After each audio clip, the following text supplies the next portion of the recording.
তো এখানে দেখো কিছুটা কাঁচা বাদাম আমি সারা রাত ধরে জলের মধ্যে ভিজিয়ে রেখেছিলাম। তো এবার সকালবেলা রেসিপিটাকে আমি করবো, তো তার জন্য একটা প্রেশার কুকারের মধ্যে কিছুটা জল দিয়ে আমি গ্যাসের মধ্যে একটু হালকা লবণ দিয়ে মানে জলের মধ্যে সিটি বসাতে দেবো। যেভাবে না একদম নরম হচ্ছে ডালের মতো, আমি কিন্তু 7-8টা সিটি দিয়েছিলাম। বাদাম তো একটু সেদ্ধ হতে দেরি হয় ডালের তুলনা। আর এখানে দেখো আগে আমি সেদ্ধ করে রেখেছিলাম আলুটাকে, আমি আমার সাইজ মতো আমি কুচিয়ে নিচ্ছি আন্দাজ মতো। তোমরা চাইলে যে যেরকম সাইজ মতো কাটতে পারো, কিন্তু যেহেতু বাদাম ছোট তার জন্য আলুটাকে ছোট ছোট করে কাটাই কিন্তু ভালো। আর এদিকে দেখো আলুটা কি সুন্দর একদম নরম হয়ে গেছে।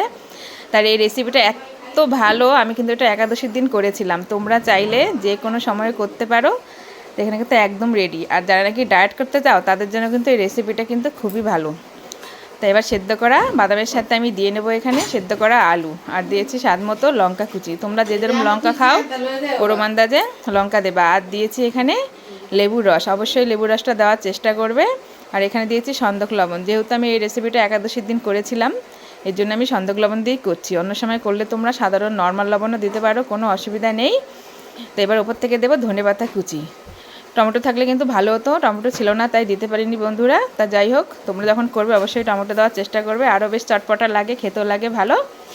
তা আমার একদম ভালো করে হাত দিয়ে হালকা করে আমি মেখে নেব। তো মাখা শেষ। এবার দেখো এখানে আমি ওপর থেকে দেবো শশা কুচি দিয়ে আর একটু হালকা করে আমি মেখে নেব।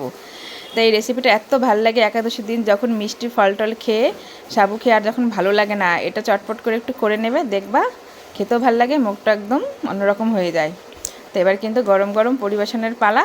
সত্যি দারুণ একটা রেসিপি, একবার করে অবশ্যই কমেন্টে জানাও তো আমাকে।